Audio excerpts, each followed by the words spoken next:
fois, mes frères et sœurs, ce qui n'est pas normal, mais Dieu parfois est obligé de secouer. Amen. Dieu, des fois, est obligé de secouer son église.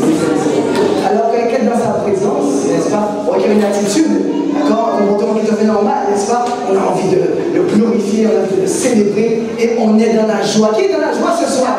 Qui est dans la joie ce soir? Amen. Mes frères et sœurs, ce qui prouve que vous êtes en vie, c'est votre joie. Votre joie, c'est de vous la preuve vivante, n'est-ce pas, que vous êtes en vie, que Christ vit en vous. Je bénis Dieu pour ça. Moi, je suis vraiment dans la joie.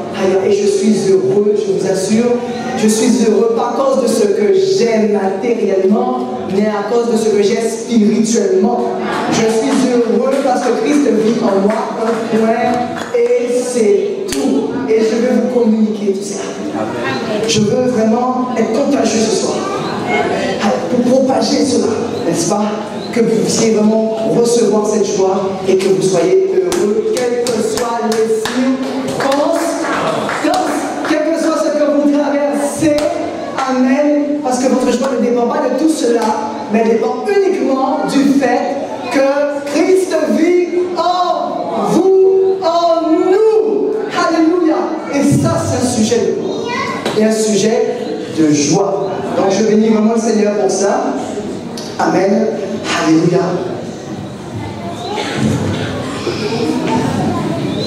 Nous bénissons notre Créateur. Amen. Dieu. Amen. Pendant le temps de Dieu. Dieu. Amen. Mais Dieu est vivant. Amen. Et Dieu est présent. Amen. Amen. Nous bénissons nom. Et vraiment, nous pouvons même imaginer vraiment ce que Dieu a fait pour nous. Des fois, on a un peu du mal à le comprendre. Ou bien peut-être on dit, ou peut-être qu'on ne dit pas comment on devrait le comprendre, n'est-ce pas? Mais Dieu a tout fait pour nous, mes frères et sœurs. Je vous assure, il a tout fait pour nous. Amen. Alléluia. Et il nous a laissé un héritage. Il nous a laissé quelque chose. Il nous a laissé des directives. Maintenant, ce que nous devons faire tout simplement, c'est entrer. Nous devons entrer. Mais pour entrer, il faut une clé. Pour entrer, il faut une clé. Et je veux vous assurer, croyez-le ce soir, mes frères et sœurs, Dieu nous a donné une clé. Nous avons une clé. Vous savez pourquoi on a des mains? Pour saisir la clé. On a des mains pour saisir la clé qui va ouvrir la porte de notre destinée. Nous avons la clé. Amen. Alléluia. Et pas n'importe quelle clé, mes frères et sœurs. Mais quand même rappeler que Dieu a créé toutes choses. Des choses extraordinaires. N'est-ce pas? Que l'homme, jusqu'à présent, dans toutes ses questions, dans tout son questionnement, dans toute sa réflexion, n'arrive pas à trouver, c'est seulement celui qui est en Christ, qui a le Saint-Esprit qui peut comprendre qui est vraiment Dieu. Mais même nous qui avons le Saint-Esprit, des fois nous avons du mal à comprendre l'immensité de Dieu. Parce que nous ne pouvons pas le mesurer, nous ne pouvons pas le compter, nous ne pouvons pas le comprendre tellement il est grand. Mais dans toute sa grandeur, dans toute sa puissance, dans toute sa majesté, il nous a promis une clé.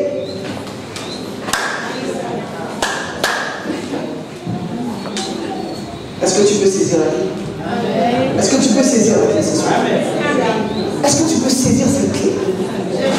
La clé de ton destin, la clé de ton succès, la clé de ta réussite dans tous les domaines. Dans tous les domaines. Mais cela requiert une certaine discipline. Est-ce que vous êtes d'accord avec moi? Cela requiert quand même une certaine compréhension de cela. Est-ce que vous êtes d'accord avec moi? Parce que ça implique beaucoup de choses. Cela implique beaucoup de choses. Et nous allons voir ces choses ce soir. Amen, alléluia. Je priais quelques instants. Éternel Dieu, tu es Dieu. Je reconnais qui tu es. Tu es l'unique, l'incroyable, l'incommensurable. Il ne faut pas te comprendre ta hauteur, ta largeur, ta profondeur. Il ne faut pas comprendre vraiment qui tu es, tellement tu es grand, Seigneur. Notre intelligence est trop petite pour saisir tout cela. Mais je crois que ce soir, ton Saint-Esprit, tu vas nous amener à comprendre ce que tu veux nous dire ce soir. Amen. Raison pour laquelle nous soumettons totalement à lui. Lui, l'enseignant parfait, lui qui conduit dans la vérité. C'est que ce soir, nous puissions avoir la victoire. Une belle victoire. Amen. Au nom de Jésus. Et c'est ce que je vous souhaite, que vous soyez victorieux ce soir. Amen. Mes frères et sœurs, que vous soyez tous victorieux ce soir. Au nom de Jésus. Amen. Amen. Alléluia. Et nous allons revenir au commencement. Là où tout a commencé. Alléluia. Amen. Alléluia. Je bénis Dieu. Et tout de suite, sans plus tarder, nous allons prendre Genèse 2.15, s'il vous plaît. Genèse 2.15, sans plus tarder. C'est que l'affiche à l'écran, s'il vous plaît. Genèse 2.15.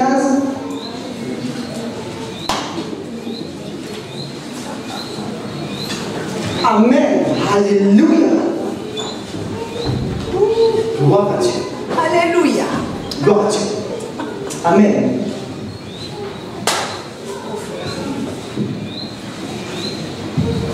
Dieu nous a créés pour un but. Amen.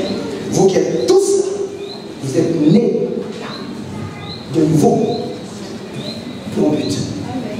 Vous tous. Amen. Et le but est là. On va lire.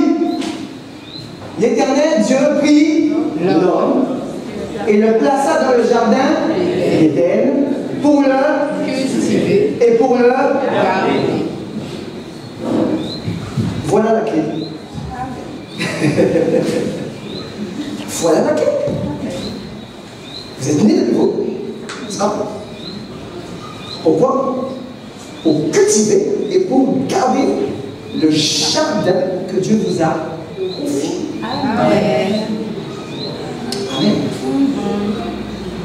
Voilà la clé. Cela implique donc une grande responsabilité, vous ne pensez pas? Amen. Une grande responsabilité. Et nous avons parlé beaucoup de responsabilité parce que ce mot nous échappe souvent.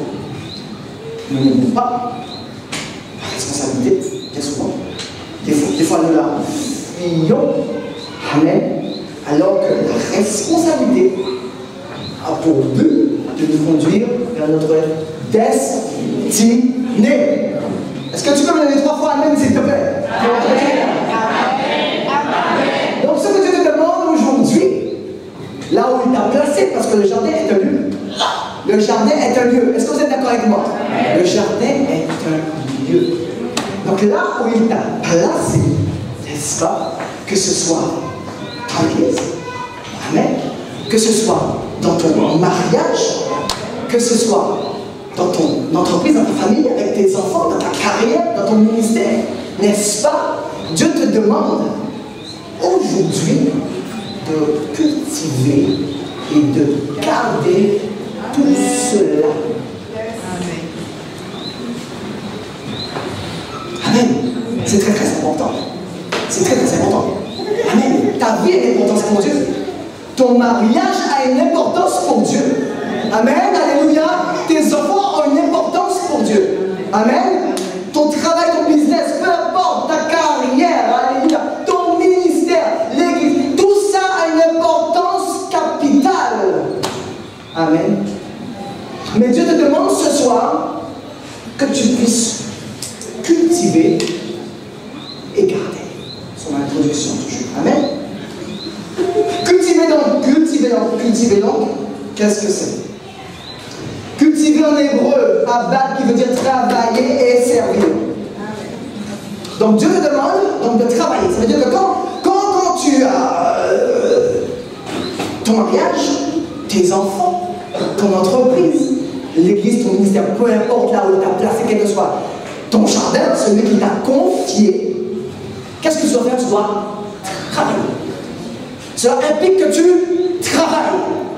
Donc, qui dit travailler, dit de faire un effort. Amen. De faire un effort. Mais malheureusement, nous les hommes, nous n'aimons pas faire des efforts. Nous aimons le tout cuit. Nous n'aimons pas faire des efforts.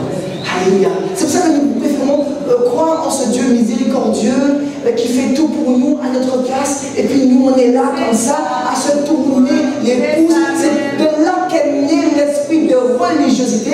C'est un esprit qui se repose uniquement sur le fait que Dieu va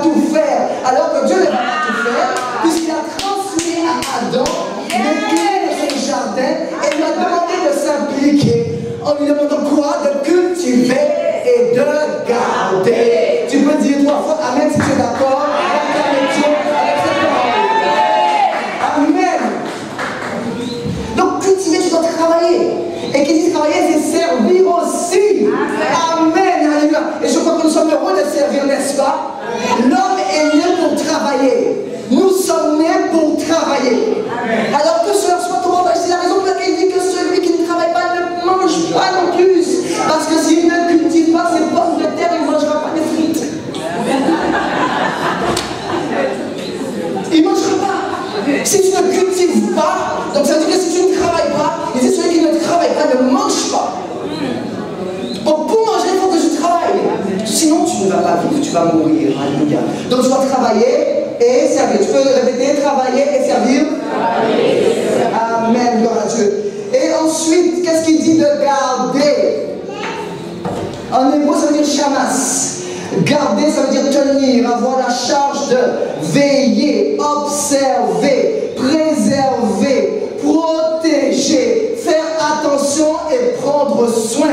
Donc tu dois travailler, tu dois servir, tu dois préserver, protéger et tu dois prendre soin de ce que Dieu t'a donné. Amen. Et frères et sœurs, c'est ce que Dieu nous demande. Et cela, tu peux l'appliquer dans tous les domaines de ta vie. Et tu dois l'appliquer. Et tu dois l'appliquer. Parce qu'en fait, servir, travailler nécessite quoi? Implique quoi? Un engagement de ta part. Est-ce que tu es d'accord avec moi? Il me semble que lorsque tu vas travailler, c'est que tu as signé un contrat. Donc tu t'es engagé. Il me semble que lorsque tu t'es marié, tu as signé aussi le registre. Donc tu t'es engagé. Même à l'église, lorsque tu es membre, tu dois aussi signer, tu dois aussi faire partie de l'église. Donc tu dois t'engager. Quand tu as des enfants, tu as une responsabilité, donc c'est un engagement. Amen. Donc, quel que soit ce que tu fais sur la terre, d'accord, tu dois respecter ces 2 notions, n'est-ce pas, fondamentales, les 2 notions, pour pouvoir réussir dans tout ce que tu vas entreprendre, mon frère, ma soeur. Est-ce que tu comprends? Tu dois l'appliquer scrupuleusement, rigoureusement. Tu dois bosser ton ministère. Tu dois bosser, travailler ton mariage. Tu dois bosser dans l'éducation de tes enfants. Alléluia. Tu dois bosser dans ton business, dans ta carrière. Tu dois travailler. Parce que si tu ne travailles pas, tu seras rétrogradé. Et ce n'est pas le but de l'Église. Le but de l'Église, le but de Dieu, c'est de maintenir l'Église en vie. Et c'est pour ça que cette clé qui avait été donnée à Adam, qu'il a perdue à cause du péché, a été récupérée en Jésus-Christ. Et c'est l'Église qui en a bénéficié. Donc tu es le bénéficiaire de cette clé. C'est pour ça que j'ai dit qu'en fait que la clé est entre tes mains. Parce que c'est comme ça. Dieu t'a donné la clé. Et maintenant c'est à toi maintenant de t'appliquer. Amen. Alléluia. Et nous devons nous appliquer. Amen. Alléluia. Pourquoi? Mais tout de suite. Parce qu'en fait, ce qui s'est passé dans la chute, nous allons voir tout de suite, après ce qui s'est passé, Amen, Alléluia. Dans Genèse 3, 17 à 19, à cause du péché, l'ordre a été renversé, corrompu. Amen, Alléluia. Amen, Alléluia, Amen. Amen. Déstabilisé. Amen. Désorienté. Et qu'est-ce que Dieu dit? Alors, il dit à l'homme, puisque tu as écouté la voix de ta femme et que tu as mangé de l'arbre au sujet duquel je t'avais donné cet ordre, tu n'en mangeras pas, c'est où? Point. Le sol sera maudit à cause de toi. C'est à force de peine que tu en tireras ta nourriture tous les jours de ta vie. Continue. 18. Il te produira des épis et d'herbe, et tu mangeras de l'herbe des champs. C'est à la sueur de ton visage que tu mangeras du pain, jusqu'à ce que tu retournes dans la terre d'où tu as été pris, car tu es poussière. Ça, vous connaissez ça. Il te produira des épines et des ronces. Et bien souvent, amen, les épines et les ronces, on les retrouve dans notre ministère. Les épines et les ronces, on les trouve dans le mariage, dans l'éducation de nos enfants, dans votre business même, amen, dans votre carrière, dans tous les domaines. Les ronces et les épines, qu'est-ce que ça fait? Ça étouffe la croissance et le développement d'une plante, les frères et sœurs. Donc ça étouffe votre développement et votre croissance spirituelle, mes frères et sœurs. Amen, alléluia. Je prie qu'il n'y ait aucune épine et aucune ronce dans aucun domaine de vos vies. Au nom de Jésus. Amen. Mais vous devez être très très vigilants pour les reconnaître et pour les discerner.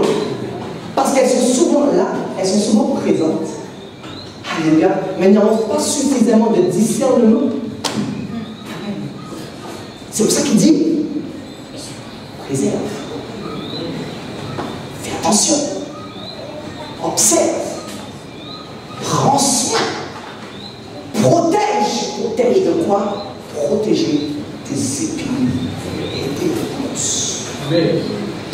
Protéger ton champ, n'est-ce pas, de ce champ de l'infertilité. Amen. Alléluia. C'est bien. Vous êtes silencieux, c'est bien. Amen. Alors vous êtes en train de vous dire, mais vous devez savoir. Vous devez savoir. Amen. C'est très très important. Amen. Alléluia. Donc, à ce stade-là, donc Adam a dû travailler très dur, alors que tout était plutôt, je ne vais pas dire facile, mais il était dans un temps favorable, n'est-ce pas? Où il avait moins d'efforts à fournir. Parce que maintenant, c'est la sœur de son frère maintenant, il doit faire encore plus d'efforts. Plus d'efforts. Alléluia. Et aujourd'hui, en Jésus-Christ, Dieu nous donne maintenant la clé, n'est-ce pas, pour pouvoir maintenant, alléluia, faire fructifier le champ que Dieu nous a donné. C'est pour ça que chaque domaine est un champ. Parce qu'un champ est un lieu. Amen, alléluia. Est-ce que tu me suis? Donc aujourd'hui en Christ, tu es censé aujourd'hui, alléluia, voir ton champ fleurir, voir ton champ abonder, alléluia, pour pouvoir faire une grosse récolte. La récolte, c'est le fruit. Et pour pouvoir récolter, ça demande des efforts.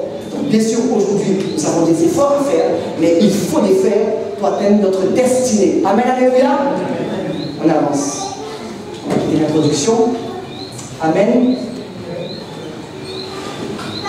Donc l'homme a perdu l'autorité. L'homme a perdu le pouvoir, mais il le récupère en Jésus-Christ. Mais maintenant que vous avez ce pouvoir, mes frères et sœurs, alléluia, il y a une personne qui s'est immiscée dans l'histoire, n'est-ce pas? Quelqu'un qui... Alors là, cette personne n'aime vraiment pas les récoltes. Il y a quelqu'un qui n'aime pas les récoltes. Il y a quelqu'un qui n'aime pas les fruits du tout. Il ne la mange pas, il n'aime pas ça, les fruits. Il y a quelqu'un qui n'aime pas la réussite, il n'aime pas la réussite. Amen, alléluia. Il n'aime pas ça. Et tous les jours, il s'emploie à faire quoi? À vouloir détruire ta récolte, à vouloir détruire ton champ, à vouloir détruire ton mariage, à vouloir détruire l'éducation de tes enfants, à vouloir détruire ton ministère, à vouloir détruire l'église, à vouloir détruire ta carrière. Et tous les jours, il s'emploie à le faire parce que la Bible dit qu'il est venu pour égorger, pour détruire et pour tuer. C'est son rôle. Mes frères et sœurs, pourquoi il viendrait vers vous? Parce que vous avez la clé. Parce que vous avez la clé. Et c'est lui qui avait la clé. Et Jésus a été dans le séjour des morts pour récupérer cette clé et pour nous la donner et pour libérer l'Église. Et là, il est en furie contre vous. Il est en furie contre nous. Et tous les jours, je peux vous dire qu'il y va. Mais le problème, c'est que nous ne voyons pas toujours. Vous savez pourquoi? On est trop affairés, toujours trop inquiets, trop soucieux, trop plongés dans notre vie, trop occupés à nous-mêmes. Alléluia. Et c'est ça le problème, et c'est ça qui nous trompe. Dieu veut attirer notre vigilance sur ce point capital. Pourquoi? Parce que notre salut est en jeu, mes frères et sœurs. Il est en jeu. Mais vous devez l'identifier. Parce Alléluia. Et je veux vous dire qu'elle est redoutable. Pourquoi? Parce que nous voyons les dégâts tous les jours dans l'église, mes frères et mes sœurs. Nous voyons les disputes, les querelles, etc. Amen. Nous voyons ce qui se passe dans le monde. Voyons ce qui se passe autour de nous. Ça, c'est son œuvre. Alléluia. Amen. Mais nous devons être très très vigilants. Alléluia. Pour comprendre quelle est sa stratégie. Amen. Pourquoi? Pour la déjouer et faire plus attention. Et pour prendre soin de ce que Dieu nous a donné. Pourquoi? Parce que vous savez pourquoi? Parce que Dieu nous demandera des comptes. Allô? Amen. Dieu te demandera des comptes pour ton mariage. Allô? Il te demandera des comptes pour l'éducation des enfants, pour ton entreprise, pour ta carrière, pour tout ce qu'il a mis en toi. Il te demandera des comptes. Tu ne pourras pas y échapper. Et c'est trop tard, tu es là. C'est trop tard pour toi, tu entends là, c'est trop tard. C'est trop tard. Il te demandera des comptes. C'est pas un jeu. C'est pas un jeu. Dis à quelqu'un de toi, c'est pas un jeu. Dis-lui, c'est pas un jeu. Tu vas lui dire pour moi que l'affaire est très sérieuse. L'affaire est très sérieuse. Amen, alléluia. Elle est vraiment très sérieuse. Amen, alléluia. Elle est vraiment très sérieuse. On va arriver. Dans Josué 1:3, tu peux mettre pour moi. Plus tard, il va donner cette parole donc à Moïse, Josué par la suite, et il va dire à Josué quelque chose. Josué 1:3, qu'est-ce qu'il dit à Josué? Qu'est-ce qu'il va dire à Josué? Tout lieu que foulera la plante de votre pied, je vous le donne comme je l'ai dit à Moïse. Tout lieu. Il est en train de dire, parce que juste avant, il est en train de parler de Canaan, le pays de la promise. Donc il parlait de cette terre, que tout lieu dans cette terre que vous avez fouillé, ça vous appartient. Pourquoi? Parce que lorsque vous avez une terre vierge, qu'est-ce qu'il faut faire? Lorsque vous avez une terre vierge, qu'est-ce qu'il faut faire? Il faut bâtir, il faut construire. N'est-ce pas? Il faut planter. Il faut tout recommencer. Amen, alléluia. Donc il est en train de dire ça. Il dit que le champ, je vous donne un champ qui est symbolisé par Canaan, et ce champ, vous allez devoir le bâtir et le construire. C'est comme lorsque vous venez à Christ et que vous êtes né de nouveau, Dieu vous donne un nouveau champ. Vous aviez un champ, mais ce champ était infructueux. Ça ne portait rien, il n'y avait que des ronces, des épines, et même pire encore. C'était juste la catastrophe. Mais maintenant, Dieu est en train de vous donner un nouveau champ. Dieu est en train de vous donner un nouveau champ. Il est en train de vous donner une terre vierge et une terre fertile. Mes frères, mes sœurs, laisse-moi te dire quelque chose. Ce nouveau champ, cette nouvelle terre, mes frères, mes sœurs, c'est vraiment une grâce et une bénédiction. Elle est bénie de la grâce. Elle est bénie de la grâce. Mais maintenant que Dieu fait tomber, maintenant qu'est-ce que tu dois faire? Tu dois travailler. Tu dois servir. Alléluia. Tu dois prendre soin. Tu dois prendre soin de tout ce que Dieu te donne. Mais ton souci à toi, c'est que tu ne prends pas suffisamment soin comme Dieu te demande de prendre soin. Parce que des fois, tu n'as pas le temps. Si tes enfants te réclament, tu vas peut-être leur dire, mais j'ai pas le temps aujourd'hui. Si ton conjoint te demande quelque chose, ou je ne sais pas, ou bien avoir quelque chose, vous allez dire, vous n'avez pas le temps parce que vous êtes affilié à votre travail. Amen, alléluia. Même pour l'église, alléluia. Des fois, nous venons à l'église à bout de souffle. Nous venons à l'église à bout de souffle. C'est vrai, c'est la vraie. Des fois, c'est à bout de souffle. Tellement on a couru dans la semaine.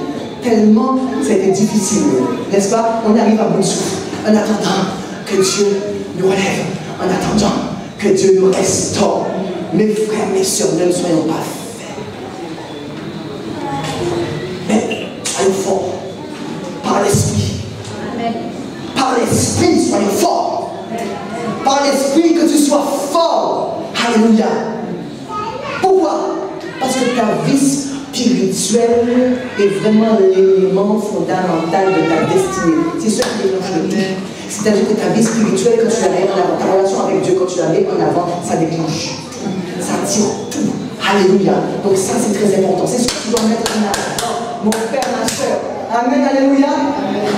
Tout lieu que tu fouilles, il est en train de dire que ce que je vous donne, je vous le donne. En fait, il est en train de dire, pas tout lieu que vos pieds foulera, il est en train de dire, en fait, ce lieu que je vous donne, c'est une responsabilité.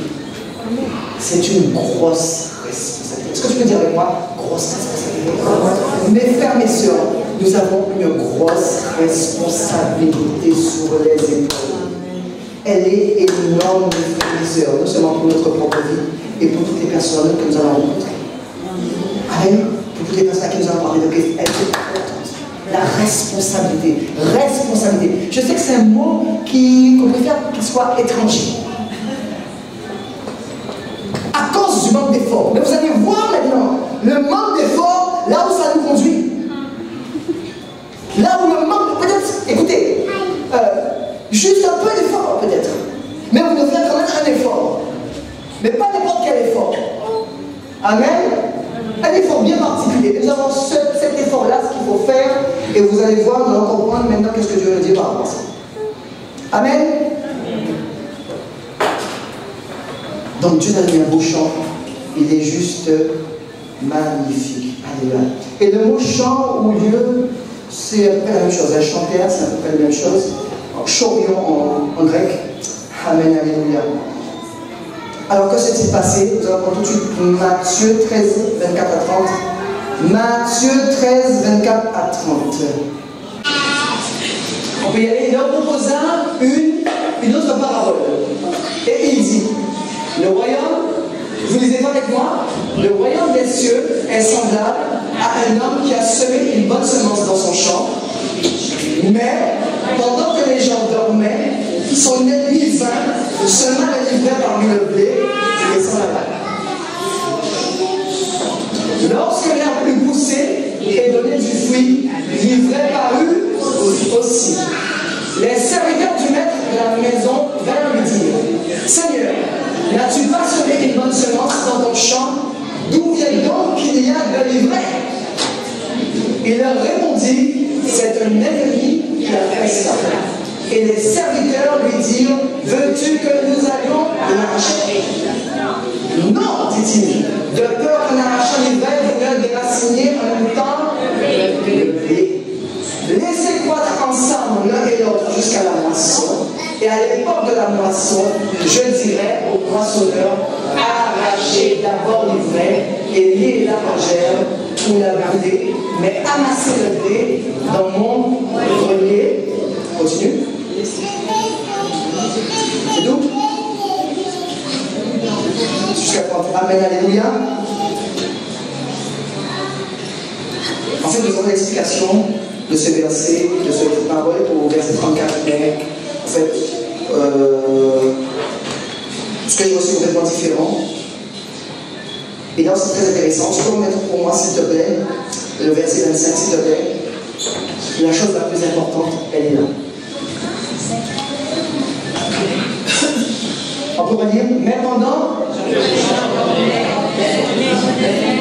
sema de l'ivraie parmi le blé, et ça. On dit encore, mais pendant que les gens dormaient, son ennemi vint, sema de l'ivraie parmi le blé, et ça.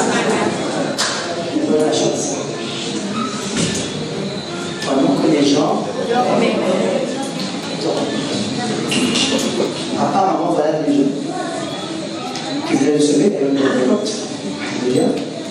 Donc il a semé une bonne semence. Mais par manque de vigilance, il s'est passé quelque chose. Je crois que quelque chose d'anormal s'est produit. Mais ils ne l'ont pas vu tout de suite. Ils ne l'ont pas vu tout de suite. Apparemment, quelqu'un est venu et semé de l'ivraie parmi le monde. Amen. Et lorsque les deux ont commencé à grandir, n'est-ce pas? C'est là qu'on a commencé à voir en fait qu'il y avait de l'ivraie. Parce que le problème de l'ivraie, vous savez ce que c'est? C'est une forte ressemblance tout de même avec le blé. Ça ressemble au blé. Tu fais des efforts pour ton ministère, pour ta maison, pour tout ce que tu as, pour tout ce que Dieu t'a donné, tu fais des efforts. Amen. Tu avances très certainement. Amen, alléluia. Amen. Mais jusqu'à un stade où il y a quelque chose qui va t'arrêter. Amen. L'ivraie apparaît. Parce que l'ivraie est très dangereux, c'est quelque chose qui vous donne l'impression que tout va bien. L'ivraie, je répète, c'est quelque chose qui vous donne l'impression. Quand on va voir un frère ancien, comment ça va? Oh, ça va, c'est Dieu. Et toi, oh, je vais très bien. Dieu est bon, Dieu est glorieux. Dieu est tout puissant. Une semaine après, tu disparais de l'église. Amen. Comment Dieu est bon, Dieu est avec nous. Et après, quelques temps après, il y a une séparation qui commence à monter le bouton. Nous avons tous vécu ça. Des histoires similaires que nous avons entendues. Et nous voyons des mariages, n'est-ce pas? Amen. On a l'impression que tout se passe bien avec les enfants. Amen. Et bien souvent, quelque chose se dresse devant nous. Ça va dire que les choses ne vont pas se dresser devant nous. Mais en fait, Dieu veut attirer notre attention que le fait de dormir, de ne pas être vigilant, de ne pas discerner suffisamment les situations, n'est-ce pas, que nous vivons, nous donne souvent l'impression que tout va bien. C'est pour ça que l'Église est là, c'est pour ça que nous appelons, c'est pour ça que nous louons, et pourtant, nous avons tout de même des manquements dans ce que nous devons faire, des manquements dans notre foyer, des manquements dans l'Église, dans nos ministères.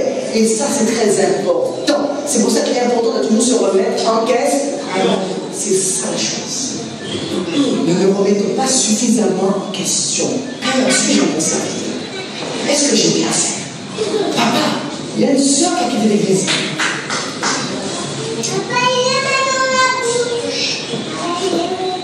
Est-ce que je me marie? Est-ce que je dois m'en préoccuper? Des frères, des sœurs quittent l'Église dans une totale indifférence. Et on voit que l'Église change de visage, change de visage. On a toujours l'impression que, oh, voilà, on est complètement dispersion, noyau, c'est vrai. Mes frères, mes sœurs, une Église est appelée à grandir. Une Église est appelée à grandir. Les gens ne sont pas appelés à quitter sans ceux qui doivent quitter, bien sûr, c'est trop facile ça. Parce que Dieu nous demandera aussi des comptes. Alléluia. Peut-être qu'un frère est juste parti parce qu'il y a un problème particulier. Mes frères, non? Vous n'êtes pas d'accord avec moi? Un frère ne se peut pas avoir un problème particulier, peu importe son problème, il arrive en classe. C'est pas toujours facile à comprendre. En plus, un jeune converti, ça peut se comprendre, et même quelqu'un qui est converti depuis un certain temps. Peu importe. Amen. Mais les gens quittent souvent l'Église partent. Et des fois, c'est dans une totale indifférence. On ne s'en soucie pas. Mais Dieu nous rappelle alors parce qu'il dit que nous avons une responsabilité vis-à-vis des frères et sœurs. C'est pour ça que Caïn, qu'est-ce qui s'est passé? Caïn a osé dire à Dieu, mais suis-je le gardien d'Abel? Est-ce que je suis moi le gardien d'Abel? C'est lui qui venait de Dieu. C'est celui qui venait le promettre, qui dit en fait cela. C'est grave, n'est-ce pas? Il se défile en fait. Et des fois nous nous défilons. Des fois nous nous défilons à la reine. Des fois nous nous défilons. Nous devons prendre nos responsabilités parce que nous sommes responsables de l'Église. Nous sommes responsables des uns des autres. Mes frères, mes sœurs, nous avons la responsabilité. C'est pour ça que Dieu demande de garder, d'observer, de préserver, de prendre soin. C'est que nous devons regarder, nous devons observer ce qui se passe autour de nous. Non seulement dans l'Église, mais ça aussi, nous devons aussi le voir, discerner ce qui se passe dans notre foyer, ce qui se passe avec nos enfants, ce qui se passe dans notre carrière, notre travail, dans nos affaires. Nous devons avoir un œil. Mais il dit que pendant que nous, certains dormaient et nous dormons, mais pas au sens littéral du terme, non. En fait, nous ne discernons pas, nous ne sommes pas suffisamment vigilants sur ces choses-là. Pourquoi? Parce que nous ne faisons pas l'effort nécessaire pour aller vers le frère qui est parti, l'effort nécessaire pour aller vers la soeur qui est partie. Mes frères, mes soeurs, Dieu nous demande pas les autres. Nous ne faisons pas suffisamment l'effort, des fois pour aller vers le conjoint qui ne va pas bien. Pas dire pour lui, c'est tout mal. Encore là, c'est comme ça, c'est chronique. Amen, alléluia. Nous ne faisons pas là. Dieu dit qu'il y a plus d'amour à donner qu'à. Il y a plus d'amour à donner qu'à. Mais nous devons donner de l'amour, mes frères et mes sœurs. Alléluia. Nous ne sommes pas en train de courir après les gens, mais nous aussi, nous devons le faire. Nous avons cette responsabilité de maintenir la communauté dans une parfaite cohésion, dans une parfaite harmonie, savoir est-ce que mon frère va bien, savoir est-ce que ma soeur va bien, et que nous ne puissions pas rester dans un égoïsme, parce que l'égoïsme, c'est le livret. L'égoïsme, c'est le livret. Centré sur moi, je viens, je prie, il faut que mon mari, ma femme, mes enfants, mon business, mon travail, c'est moi tout le temps moi. Mes frères, mes sœurs, lorsque les disciples ont décidé de suivre Jésus, il a dit qu'ils ont tout abandonné. Mais vous savez quelque chose, c'est très important ce que nous sommes en train de partager. Pourquoi? Parce que Dieu veut consolider les moyens, mes frères et sœurs. Dieu veut consolider son Église, mes frères et sœurs. Que nous soyons conscients des enjeux, que nous soyons tous ensemble, mes frères et sœurs. Il n'y a pas de problème. Nous sommes tous membres des uns des autres, parce que nous sommes des membres du corps, n'est-ce pas? Vous êtes un pied, une jambe, une tête, un bras. Donc nous sommes utiles au corps. Amen, alléluia.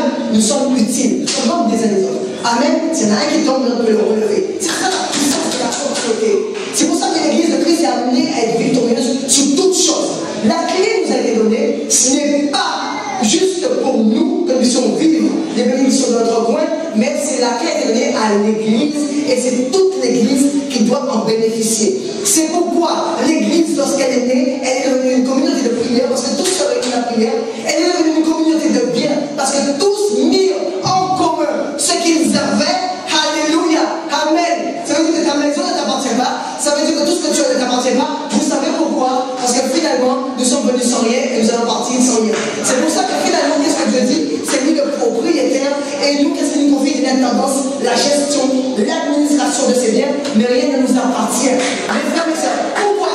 Parce que c'est ça, parce que la possession, mes frères et sœurs, entraîne l'égoïsme, la possession entraîne l'orgueil. Donc ce que Dieu nous donne, je veux vivre avec un détachement. Mes frères et sœurs, pourquoi?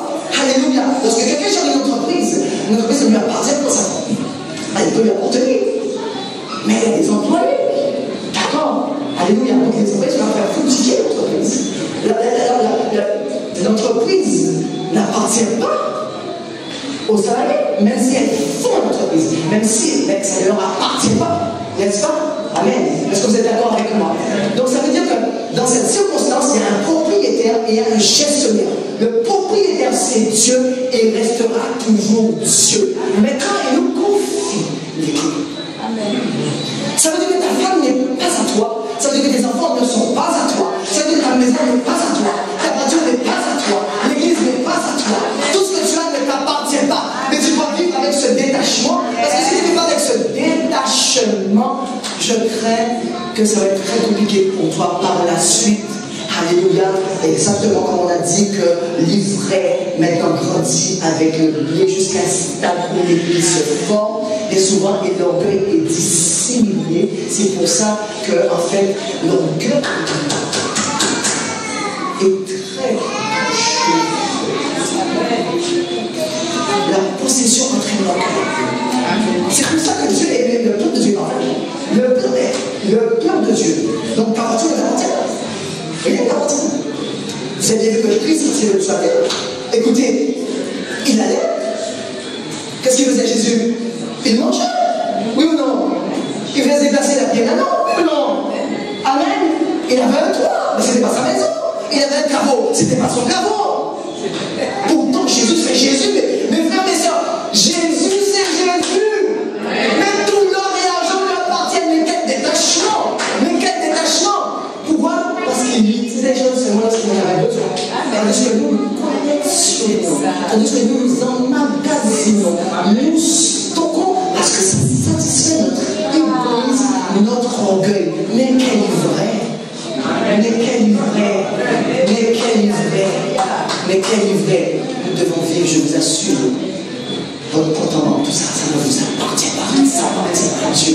Même pour utiliser l'argent devant vous, vous devez demander à Dieu. Dans toutes choses, mes frères et sœurs, vous devez comprendre ces choses comme ça. Amen. Dieu veut restaurer son église de manière puissante. Dieu veut que nous soyons des exemples extraordinaires. Mes frères et sœurs, Dieu veut voir qu'il se passe quelque chose ici. Dieu veut qu'il se passe quelque chose à l'église de Véritable. Dieu veut que vraiment que les gens soient étonnés, soient surpris, ne comprennent pas ce qui se passe dans cette église. Pourquoi? C'est à ce prix-là que nous allons convertir. Pourquoi? À cause de la dureté des cœurs autour de nous. Nous sommes dominés par un esprit de religiosité qui plane. Mais comment vous allez convaincre ces gens-là? Si vous n'êtes pas comme Jésus, si vous n'êtes pas des ambassadeurs, et oui, mes frères et sœurs, un ambassadeur, ça ne lui appartient pas. Il est là juste pour représenter celui qui l'envoie. En l'occurrence, nous sommes des représentants du royaume. Ça s'arrête là, mes frères et sœurs. Ça s'arrête là. Amen, alléluia. Amen. Mais ne dormez pas. Dis à quelqu'un à côté de toi, ne dors pas. Ne dors pas. Ne dors pas. Ne dors pas.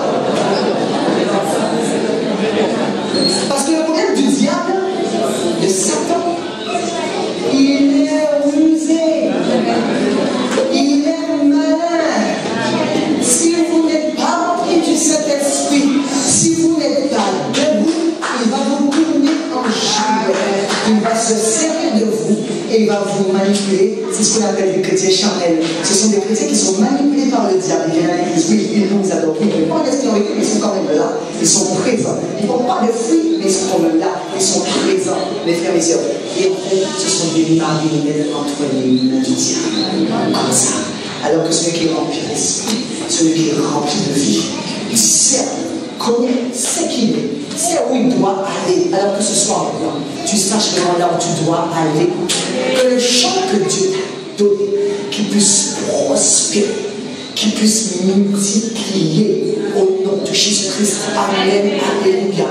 Pas dans un domaine, mais dans tous les domaines. Dans tous les domaines. Dans tous les domaines. Et j'insiste. Amen. Alors ne cours pas plus après une chose plus qu'une autre, mais au contraire, cours après tout. Amen. Tu dis Seigneur, je veux tout. Moi je veux tout. Et moi je veux tout. Oh, je veux tout. Et je prends tout. Amen. Donc, là on voit quelque chose. Donc de la paresse. Parce qu'en fait, c'est pas la chose. Nous avons dit verset tout à l'heure. Pourquoi ils se sont endormis? Pourquoi ils se sont endormis? C'est parce qu'ils sont paresseux. Le contraire de celui qui est paresseux, c'est celui qui fait des efforts. Est-ce que vous êtes d'accord avec moi? Le paresseux, qu'est-ce qu'il fait? Paresseux en grec, ça veut dire okniros, ça veut dire en arrière. Donc il traîne, tiré d'une racine. Okniro qui veut dire être lent, tarder, hésiter. Voilà le paresseux. Il traîne les pieds quand il arrive à l'église. Paresseux souffre. Vous allez voir pourquoi le paresseux souffre. Mais le paresseux va toujours souffrir. Vous savez pourquoi? Parce qu'il ne fait pas d'effort. Il ne fait pas d'effort. Le paresseux se prélasse. Il attend que tout se passe. Pourquoi? Pour récupérer. N'est-ce pas? Alléluia. Amen, alléluia. Mais nous ne sommes pas de ceux-là. Nous sommes de ceux qui faisons des efforts. Nous sommes de ceux qui sont debout et présents. Plus que jamais présents. Pour glorifier le nom du Seigneur. Que vous soyez tous ces hommes et ces femmes qui faisaient des efforts. Que les efforts soient votre partage. Que les efforts soient votre quotidien. Que vous puissiez vraiment faire des efforts dans tous les domaines de votre vie. Faites des efforts dans votre mariage. Faites des efforts dans l'éducation de vos enfants. Faites des efforts dans vos ministères. Battez-vous. Alléluia. Faites des efforts dans l'église. Alléluia. Amen. Dans vos carrières, dans votre business, dans vos affaires. Faites des efforts. Et n'attendez pas que le concurrent vous bouffe, vous dire mon chiffre d'affaires est encore en baisse ce mois-ci.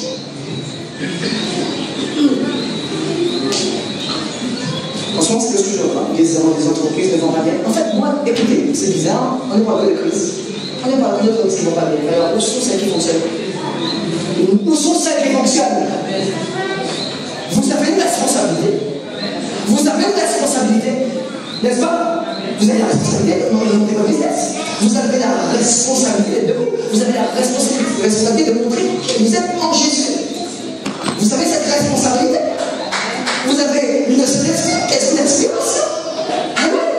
C'est lui le baromètre. C'est lui qui prend le compte de la situation. C'est lui qui dirige, qui vous dit quoi faire, à quel moment, comment, quand.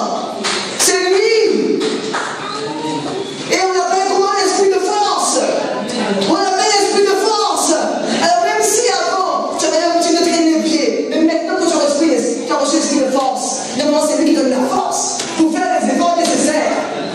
Pour entretenir ton champ, pour en prendre soin. Prends soin de ta maison. Prends soin de Canaan. Amen. Est-ce que je peux mettre notre verset? Proverbe. Vous ne voulez pas manger? Amen. Et si la récolte n'est pas bonne, vous n'allez pas manger? Vous allez manger difficilement? Vous êtes obligé d'aller manger chez le voisin? Mais vous êtes appelé à nourrir le voisin. Vous n'êtes pas appelé à aller manger chez le voisin. Vous êtes appelé à nourrir le voisin. Amen. Vous êtes appelé à nourrir le voisin. Proverbe 24. 30 à 34. Proverbe 24.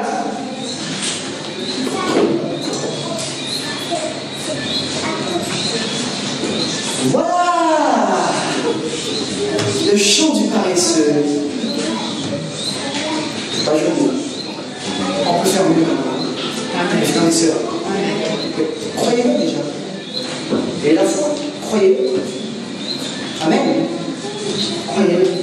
J'ai passé près du champ d'un et près de la vigne d'un homme dépourvu de sens. Stop.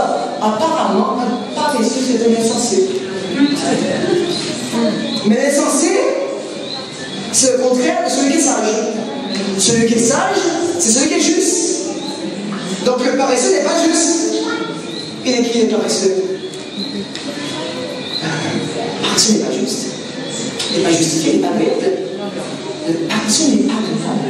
Donc si c'est ton cas, que cette ivresse soit liée au nom de Jésus. Je lis ça dans ta vie au nom de Jésus-Christ. Mais Dieu, que tu n'es pas justifié, donc tu n'es pas agréable à Dieu. Parce que le matin tu traînes. Chaque entreprise, le matin, vous n'avez pas vu le monde un peu comment ça fonctionne les bailleurs? Qu'est-ce qu'il faut les bailleurs? Qu'est-ce qu'il faut? Le matin, avec le coach sportif, je me lève à 4 heures, je vais courir. Après, je fais quelques exercices avec un coach professionnel, quelques exercices. Après, je mets mon costard, je rentre à mon boulot, hop, je regarde mon frère de bord, je prends la finance du marché, je prends une décision, je suis OP et je suis prêt. Qu'est-ce que tu fais? Qu'est-ce que tu fais? Ton entreprise que tu vas monter là. Qu'est-ce que tu attends? Mais qu'est-ce que tu attends? Amen. Depuis combien de temps tu n'as pas amené ta femme au restaurant? Ça fait rire, hein? Ça fait rire. Depuis combien de temps tu n'as pas amené ta femme au restaurant? Depuis combien de temps tu n'as pas dit à ta femme quand tu les aimais? Depuis combien de temps tu n'as pas dit à tes enfants quand tu les aimais, tu les as serrés? Toujours te dire, allez, ne fais pas ci, ne fais pas ça, les enfants. Les enfants m'agacent, le fatiguent, le cri tout ça, ça suffit, arrêtez, les voisins sont achetés. Quoi ce boucan? Depuis quand tu n'as pas dit à ta femme quand tu les depuis quand tu as amené au restaurant, je sais que tu es belle, je fais des décisions avec moi, je suis dans le haut, je suis dans le haut. Qu'est-ce que tu veux? Depuis quand? Depuis quand tu n'as pas pris soin de ton époux? Tu n'as pas d'argent? Mais avant, laisse-moi te dire, tu étais fauché de chez fauché. Tu n'avais rien. Tu as demandé à ta maman de l'argent, ou à ton papa de l'argent, parce que tu voulais l'inviter au restaurant. Et pourquoi aujourd'hui, maintenant que tu travailles, tu es en train de compter ton argent?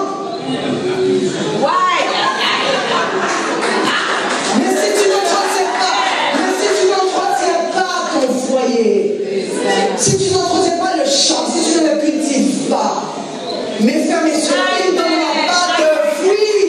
Et puis un jour, le problème, c'est qu'à un moment, l'ivré apparaît. Oh, mais comment ça se fait, maître, qu'il y ait de l'ivré qui apparaisse? Et tu es étonné. C'est bizarre, mais d'où ça vient cet ivraie? Depuis combien de temps tu as pris soin de ton conjoint? Combien de temps? Tu n'as pas offert une petite chemise? C'est ça. Une belle cravate? Un petit mot doux? Un petit dîner aux chandelles? Deux bougies? Deux bougies? Comment tu vas faire ça? Comment est-ce que tu peux le dire? Elle m'énerve, je suis fatigué, je suis ceci, je suis cela. D'accord. Mais il y en a une peut-être qui va s'en occuper à ta place. Et elle va arriver au bon moment. Et je peux te dire qu'elle a des arguments. Il a des arguments, il est beau, il est grand. Qu'est-ce qu'il est gentil? Mon mari ne me parle pas comme ça. Pourquoi tu ne parles pas comme ça à ta femme? Alléluia. Pourquoi est-ce que tu ne parles pas comme ça à ta femme? Pourquoi tu n'avais pas en avant? Pourquoi tu n'as pas le pas? Pourquoi tu ne prends pas soin d'elle? Amen. Pourquoi tu ne fais pas ça? Je voudrais courir avec les autres. Avec tes enfants, qu'est-ce que tu dis? Oh non, pas, moi je sais pas, la mère elle fait quelque chose. Depuis quand?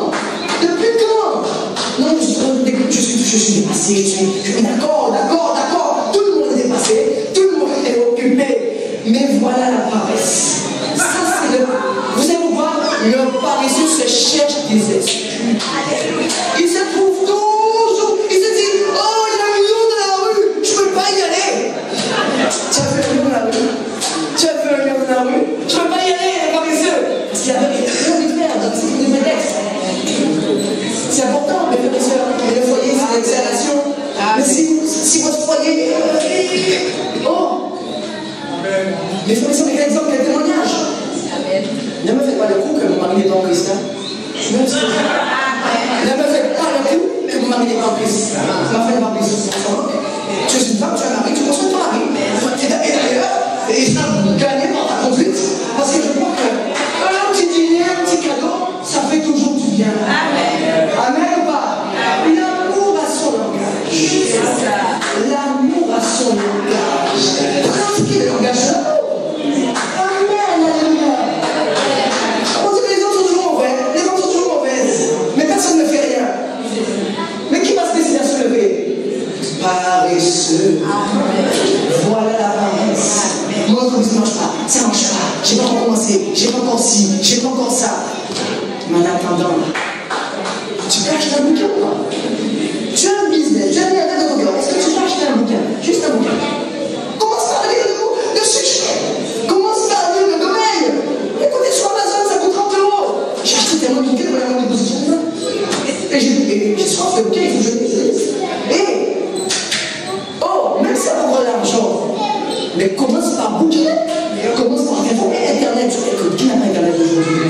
Allez sur Google, trouvez un sujet, l'actualité qui concerne votre domaine, nourrissez-vous, mais vous n'aurez aucune excuse. Vous n'aurez aucune excuse devant Dieu si vous avez échoué. C'est parce que nous sommes paresseux. Et moi je le pense pour moi, parce que des fois aussi, je sens qu'apparaît ce que vous tombez dessus. J'ai l'impression qu'apparaît ce. C'est quoi cette histoire? Et ouais, c'est bien. C'est de livrer. Et vous devez la combattre.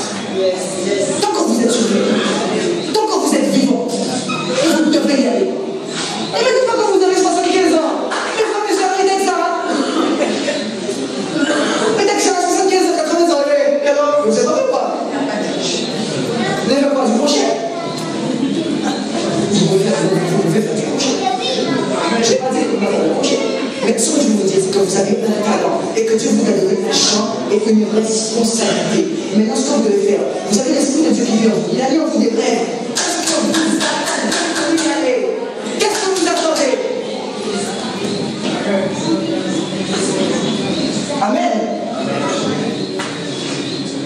Vous êtes un frère qui a des soucis, qui n'a pas à manger. Est-ce que vous savez ça? Vous allez dire, moi je ne savais rien. Ah bon, tu ne savais rien? Comment est-ce que tu as été vers la relation? Dis, comment tu t'appelles? Si on commence au orange, est-ce qu'on peut commencer par là? Comment tu t'appelles? Mon frère, tu viens à l'église, ma soeur. Comment ça s'appelle? Tu m'appelles? Est-ce qu'on peut commencer par là? Peut-être que tu sauras, peut-être après, que la soeur a des difficultés, qu'elle va se confier à toi, et tu verras qu'elle a besoin d'assistance. Il y a beaucoup de gens qui ont besoin d'assistance et qui ne disent rien. Mais là, nous avons la responsabilité. Nous sommes une communauté de bien. Vous croyez que c'est bien vis-à-vis de Dieu? Vous croyez que c'est bien vis-à-vis de Dieu, ça? Il manque plus que tous reviennent en poche la banquise. Il manque plus que ça. Là, j'ai une petite femme à côté. Marie, la chair vient comme ça là. Écoutez, c'est pas ça, c'est pas le cas. Dieu nous demande des choses et nous avons des comptes à rendre à Dieu pour ça. Et il y a beaucoup de gens qui ont quitté l'église, peut-être qui avaient besoin d'attention. Qu'est-ce qu'on peut leur dire?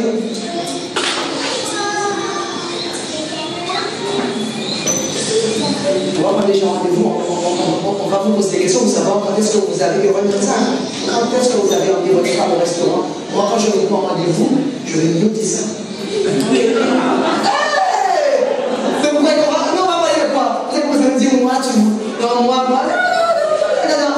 Tu as l'esprit de Dieu, tu viens à l'église, quels sont tes problèmes, qu'est-ce que tu fais? Moi, je veux savoir ce que tu fais, moi j'ai pas à la maison. Et pas venir te visiter, hein, mais je veux, écoute, à quoi ça sert? À quoi ça sert? Ta femme doit être radieuse, ton ami doit être radieux, tes enfants doivent être heureux, ils doivent avoir la joie, même s'il y a un pasteur qu'on vient faire, c'est pas grave, Dieu est avec vous, n'est-ce pas? Mais ça doit se voir. Excusez-moi, vous avez un toit? Vous n'avez pas besoin d'une belle baraque avec vue sur mer pour être heureux avec votre femme. Moi, je peux le dire. Ou bien une grosse voiture. Pour être heureux avec votre femme. Ou bien faire une affaire, vous pouvez faire des croisières en partant de Miami, par exemple. Non, vous n'avez pas besoin de faire ça. Juste vous et votre femme, juste en discutant, en échangeant. N'est-ce pas? Qui l'a rassuré? Vous pouvez le rassurer. Vous pouvez le dire à vos enfants. Vous pouvez le faire. Avec zéro. Ça vous coûte 0 €. 0 €. Parce que l'amour est gratuit. D'ailleurs, quand il l'a montré, il nous a rien demandé. Non. Si Christ devait nous donner la décision, je pense qu'on peut aurait notre vie. Amen. Les banques se réjouiraient sûrement, parce que oui, il est prêt. Mais nous avons demandé de faire ça. Ce sont des choses gratuites que nous devons mettre en place dans notre maison. Quand on parle de chant, on parle de toutes ces choses. On parle de la victoire, on parle de la réussite dans tous les domaines. C'est ce qu'on parle. Amen. Tu n'as pas ça, c'est hein? Sois pas égoïste. On peut mettre le passage. Alors, j'ai passé près du champ des paresseux et près de la ville de l'âme dépourvue de sens. On peut continuer? On a presque fini. Et voici les épines. Ils croissaient partout. Les ronces en couvraient la face et le mur de pierre était comestible. Et bien voilà.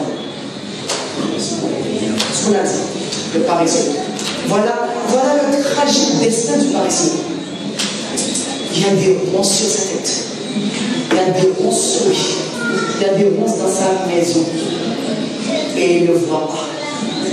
L'homme de l'insensé, c'est qu'il n'a pas de discernement. Le premier insensé, c'est qu'il est aveugle. À cause de sa rébellion, de son hostilité vis-à-vis de Dieu. Parce qu'il n'a pas la sagesse de Dieu. Il ne le voit pas.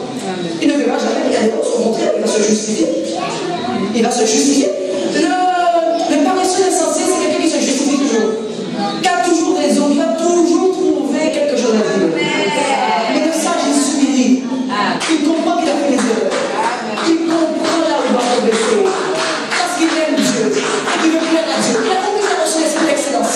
Et qu'il va réussir pour que tout. Amen. Prends-toi en main, s'il te plaît. Prends-toi en main. Prends-toi en main. Continue. J'ai regardé attentivement et j'ai tiré instruction de ce que j'ai vu. Donc il a observé. Donc nous aussi devons observer autour de nous ce qui se passe. S'il y a des ronces qui épines, c'est normal.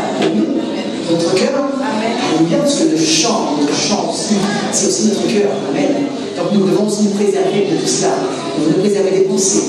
Alléluia, nous devons nous préserver de toutes ces choses qui peuvent nous atteindre notre cœur, nous affaiblir. Amen. Parce que ça commence d'abord par les pensées, dans le cœur.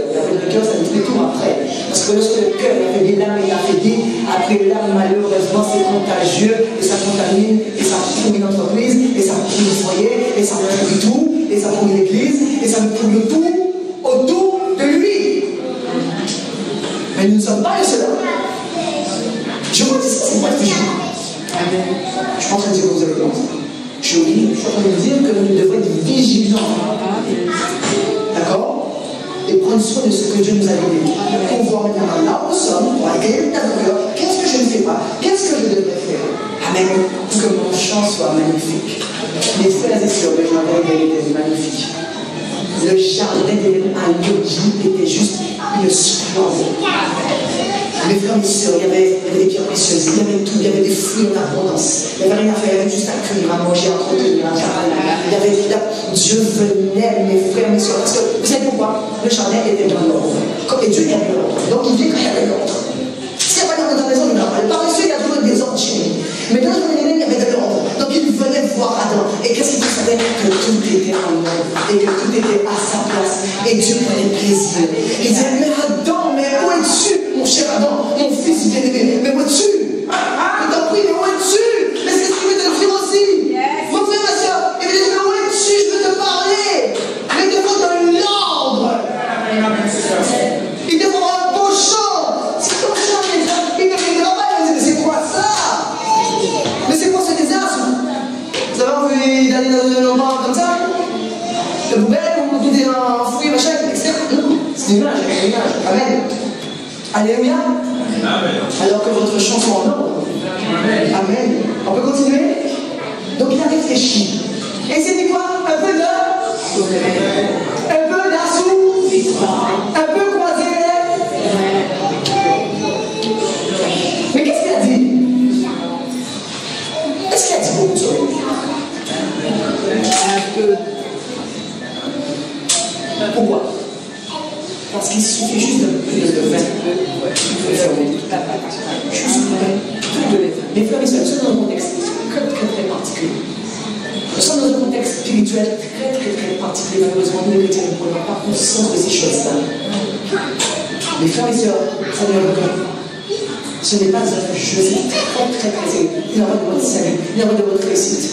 Les frères et sœurs, que Dieu puisse vous laisser la conscience de toutes ces choses. Mais dis juste un peu de ça. Un peu d'assouplissement, un peu croiser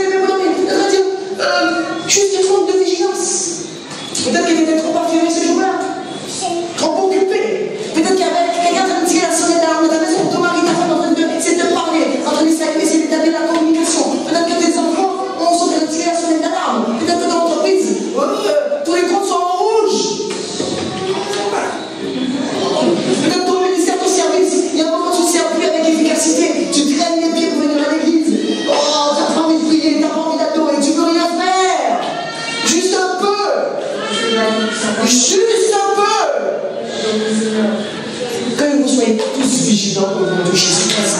Que vous soyez vigilants au nom de Jésus-Christ. Que vous soyez réveillés. Je prie pour que votre cœur soit réveillé au nom de Jésus-Christ. Et tu peux au 31-4. Et moi, et la pauvreté de survivre. Contre la pauvreté, richesse, extrême, pauvre, riche. En fait, notre dire ta réussite. Ta réussite est en train de t'échapper. Ta réussite est en train de t'échapper. La pauvreté te surprendra. Pourquoi? Parce que tu n'as pas été vigilant, tu n'as pas été vératif, tu n'as pas pris soin de tout ce que Dieu te donne. Pourquoi? Parce que tu ne rends pas grâce pour ce que Dieu te donne. Parce que tu ne reconnais pas ce que Dieu fait pour toi. Il n'y en a jamais assez, c'est jamais suffisant. Tu veux toujours plus, tu veux toujours plus, tu veux toujours plus, tu veux toujours plus. Mais ce que Dieu te donne, mes frères et sœurs, alléluia, ce que Dieu nous donne, ne serait-ce qu'un souffle de vie, ne serait-ce qu'un souffle de vie là, c'est pas une grâce. C'est pas une grâce. Il y a des gens qui sont couchés sur l'hôpital, qui ne savent pas ce qu'ils vont devenir, ils vont mourir. Mais toi, tu en vis. Ne serait-ce que ça, le souffle de vie. Juste ça le matin. Amen. La grâce de Dieu. Rendre grâce. Merci Seigneur pour ce chant. Merci Papa. Oui, je veux faire des efforts. Je veux me battre. Je ne suis pas seul. Parce que l'esprit de force vit en moi. L'esprit d'amour, de sagesse vit en moi. Je ne suis pas seul. Parce que lorsqu'on veut gérer, lorsqu'on veut administrer, qu'est-ce qu'il faut? Qu'est-ce qu'il faut lorsqu'on veut gérer? Votre chef d'entreprise, il a besoin de quoi pour réussir sa mission? Qui est proche de lui dans l'entreprise? Qui est proche de directeur? Qui fait le boulot? L'assistant de direction, l'assistant, il a besoin d'être assisté. Parce que s'il n'est pas assisté, il ne pourra pas tenir son agenda. C'est pour ça que Dieu a tout prévu pour nous. Vous savez quoi? Le Saint-Esprit qui est le conseiller. Et ce n'est pas n'importe quel conseiller. C'est mieux que la secrétaire de direction. Parce que lui nous conduit dans la vérité, il nous conduit dans le succès, il nous conduit dans la réussite. On appelle le divin conseiller pour mener à bien la mission. Adam n'était pas seul, il avait Ève à ses côtés. Mais celui qui conseille, mieux que quiconque, celui qui conseille dans la vérité, celui qui conseille dans la réussite et le succès, celui qui t'emmène l'ampoule, le lait et le miel, celui qui conduit la réussite, qui fait que ton champ reste en 10, c'est le conseiller et c'est le Saint-Esprit. Parce que sans le Saint-Esprit, tu ne peux pas réussir, tu ne peux rien faire, tu vas faire par toi-même, mais tu vas te présenter. Parce que l'esprit de cet esprit, il va dire, va à droite et tu vas à droite, va à gauche et tu vas à gauche, attends un peu et tu vas attendre, avance et tu vas avancer. Il a dit parle, tu vas parler, tais-toi et tu vas rien dire. Amen. Amen. Le conseiller divin, l'assistant de direction parfait. Yes.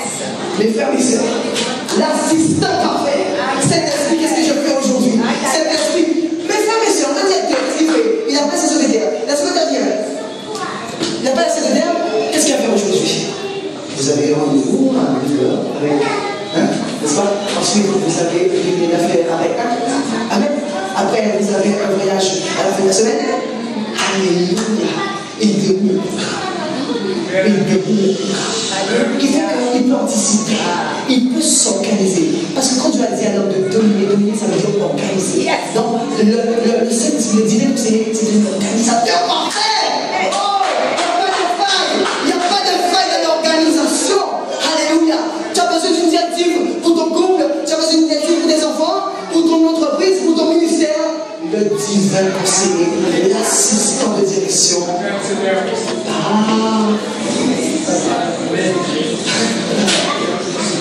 Et c'est lui qui va vous conduire à la réussite. Amen. C'est lui qui va vous conduire vers la réussite. Le succès. Mes frères et sœurs, vous voyez, Dieu a tout prévu. Le groupe de louange peut venir, s'il vous plaît. Est-ce que vous êtes d'accord avec moi? Amen. Dieu a tout prévu. Mais mes frères et sœurs, il n'y a plus qu'à. Dis à quelqu'un de toi, il n'y a plus qu'à. Mais il n'y a plus qu'à. Mais qu'est-ce que tu veux? Tu es en train de me poser des questions sur toi, qu'est-ce que je dois faire?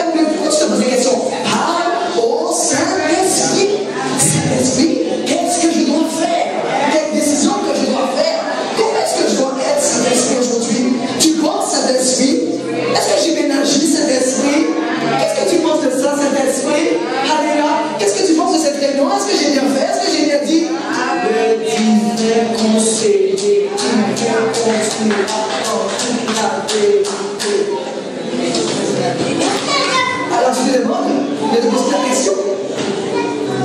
Ton champ, il doit resplendir. Ton champ, il doit resplendir. Amen.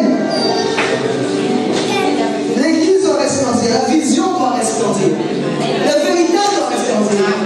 Et ce qu'on fait dans cette œuvre, il y a quelque chose de particulier, c'est que toute cette œuvre est en train de nous embrasser. Je crois que toute cette œuvre est en train comment dirais-je, de nous dynamiser. Toute cette œuvre est en train de nous emporter, mes frères et sœurs. Vous êtes d'accord avec moi, mes frères et sœurs? Depuis que je suis à l'église de Christ, ma vie a complètement changé. Ma vie a complètement changé, je n'ai pas en deux. Je ne suis pas en train de faire la apologie de l'église de Christ, c'est pour ça. Je suis sincère avec moi. Je suis obligé de dire que depuis que je suis à l'église de Christ et que je reçois des enseignements de l'apôtre Michael, je peux vous dire que j'ai fait d'énormes progrès dans tous les domaines de ma vie, dans les domaines matériels, financiers, dans mon couple avec mes enfants. Pourquoi? Mais écoutez, mais c'est une vérité. Pourquoi? Parce qu'il y a une onction d'enseignement ici. Parce que la parole est prêchée la vérité. Parce que, écoutez, le Saint-Esprit est présent, comme dans beaucoup d'autres églises aussi. Dans beaucoup d'autres églises. Mais moi, je vous dis ça. Ma vie a changé. Et vous qui êtes là, vos vies vont complètement changer. Mais ce n'est pas à cause de l'homme, mais c'est à cause de ce qui est dans l'homme. Et ce qui est dans lui, c'est le Saint-Esprit. Donc, c'est le Saint-Esprit qui anime cette église. C'est cet esprit qui conduit, qui l'embrase, qui nous transforme, qui nous fait vivre, qui nous fait comprendre, qui ouvre nos yeux, qui nous aide et qui nous conduit vers la réussite. Amen. Amen. Alléluia. Gloire à Dieu. Amen. Matthieu 25, 21, on va finir.